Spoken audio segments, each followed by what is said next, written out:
ինչի Լևոն Տեր-Պետրոսյանին չդատեցիք, երբ որ դուք եկաք իշխանության։ Այն ժամանակ մոտեցումս հետևյալն էր. նայենք առաջ, խնդիրները բազմաթիվ են, չփորձենք sense նախկինների դատելով, նախկինների հետևից ընկնելով ամբողջ օրակարգը ձևավորել դրա շուրջ։ Որովհետեւ իսկապես, եթե հիշում եք 97-8 թվականները Հայաստանի բյուջեն եղել է ընդամենը $300 միլիոն։ Երևանում 3 փողոց էր լուսավորված, բենզինն էր ծախում է,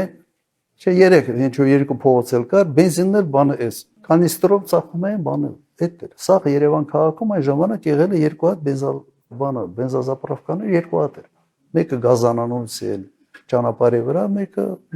արդեն չեմ հիշում որտեղ էր։ Հիմա ես այն ժամանակ այդ սաղ դարդերը թողած անգնեմ թե ինչ որ մարդ են դատում։ Հիմա Նիկոլ Փաշինյանը գնացել այդ ճանապարհով։ Ես համոզված եմ մենք կթունավորեինք ուղղակի մթնոլորտը։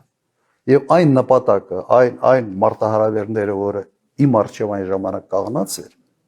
հաստատ ես պետք է շեղվեի ամբողջությամբ այդ թեմաների մեջ։